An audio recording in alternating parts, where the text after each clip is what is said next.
What is up, guys? In today's video, I'm going to be going over my controller settings in Fortnite OG. As always, if you guys do find this video helpful, informative, interesting, remember to give it a like, subscribe if you like to see more, and comment down below what type of controller you use, whether it's Xbox or PlayStation. Personally, I use a PS5 controller, and I am sponsored by AIM. We're going to talk about them later on in the video because they are having an early Black Friday sale for the next week leading up to Black Friday. So if you are interested in getting a custom controller, for a noticeable discount, we'll talk about that at the end of the video.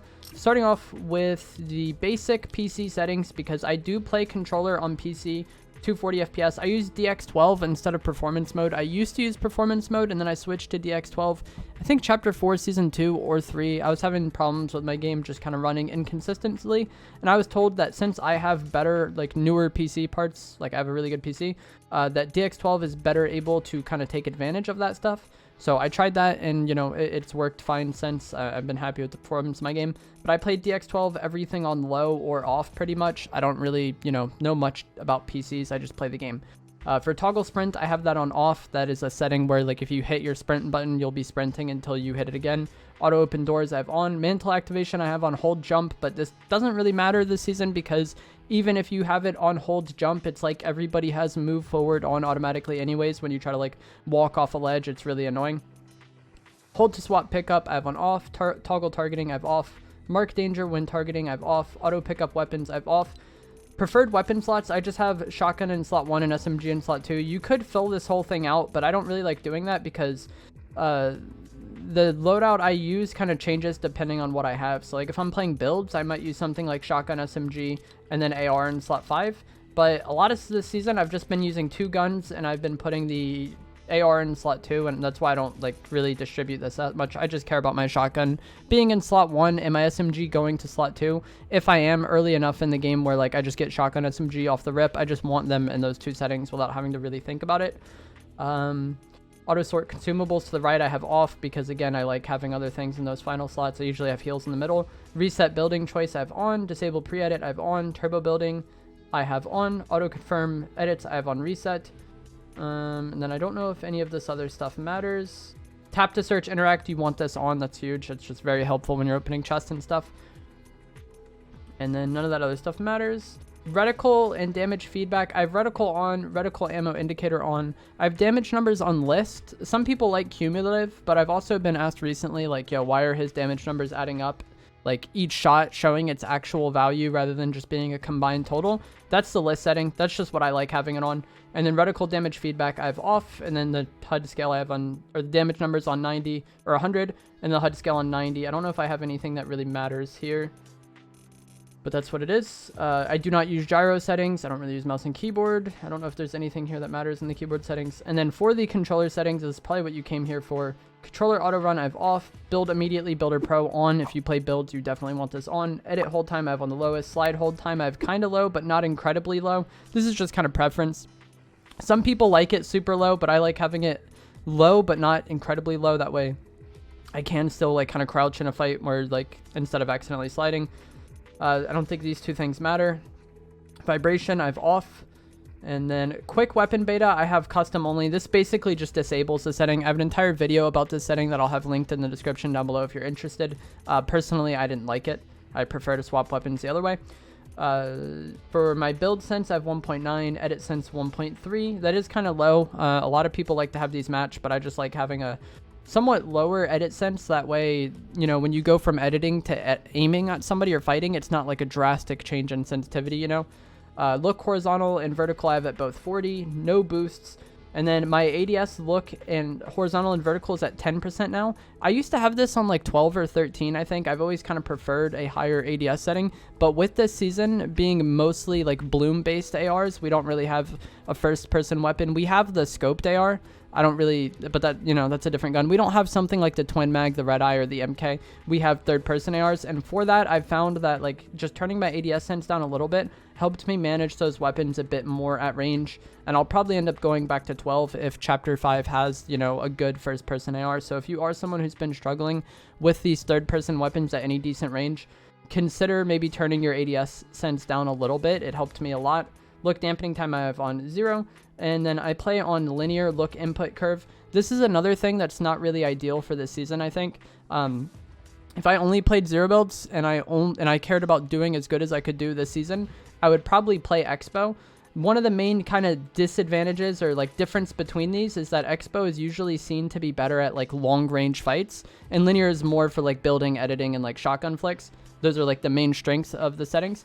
But the long range disadvantage of Linear wasn't really that big of a deal the past few seasons because we had those good first person ARs like the Red Eye, the MK, the Twin Mag AR.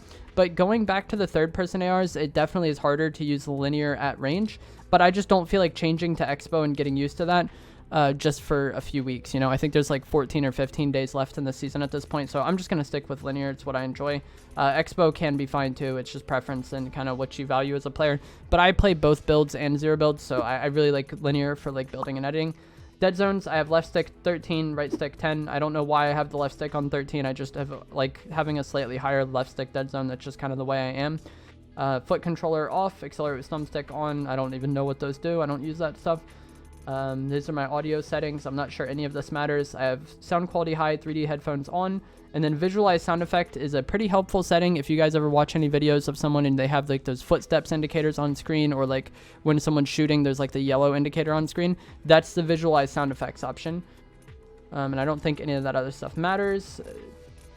For keybinds, the only thing that really matters is that I have scroll wheel up on slot 1, and I have reset building edit on scroll wheel down, and I do have a scroll wheel on my controller. This is a attachment that you can buy for your controller, and it just attaches with a magnet, and then you can have scroll wheel reset on controller or like instant weapon swap on controller, which is one of the main reasons why I don't use the quick swap setting. And then as far as my keybinds go, mine are pretty basic because I do play claw.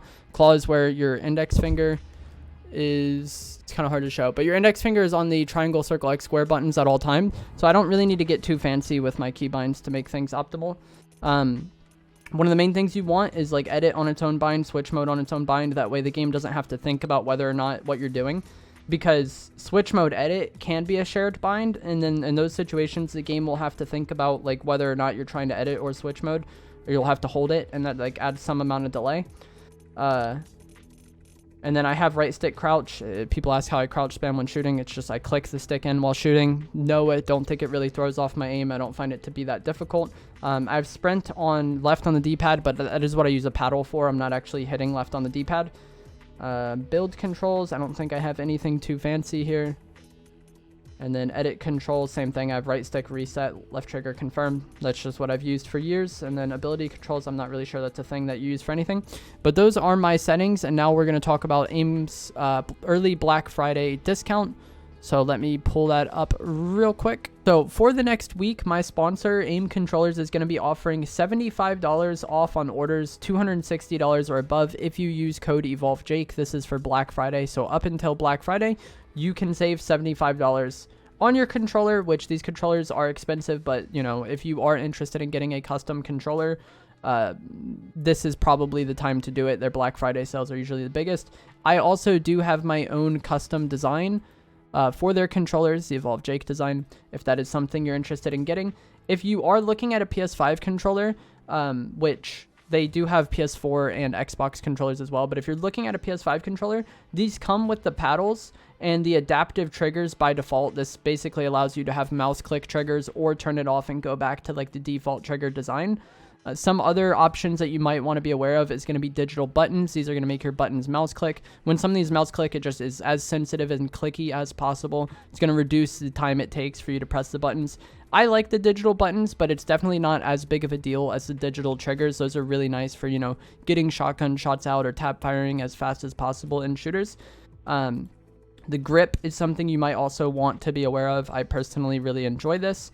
And then the other kind of performance-based alteration is going to be smart bumpers, and this is the same thing we kind of talked about with the buttons and the triggers. It just makes the bumpers as clicky and as reactionary as possible, which is nice, but it's not as big of a deal on the PlayStation controllers as it is the Xbox. I feel like with the Xbox controller, the bumpers are the weakest aspect of it.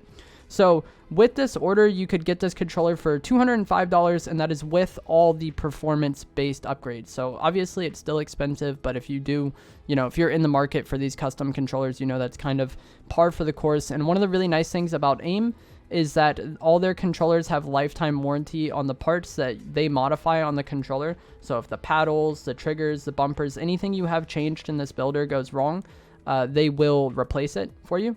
You can also buy a better warranty, I believe, when checking out the controller to cover things like stick drift, but stick drift is not covered in the base warranty. And then there also is a lot of, you know, cosmetic alterations as well that you can really get deep into with like changing the color of everything. I just kind of wanted to highlight and explain the performance-based upgrades for those who weren't really aware of how these worked. And once again, I do have my own design, and you can use code EvolveJake to save $75 any order over $260 for the next week or so until Black Friday ends. So that is going to be it for this video. I hope you guys found this helpful, informative, interesting. If you did, remember to give it a like, subscribe if you like some more, and comment down below which controller you use to play Fortnite. I personally use the EvolveJake PS5 aim controller. I'll see you guys in the next one. Thanks for watching.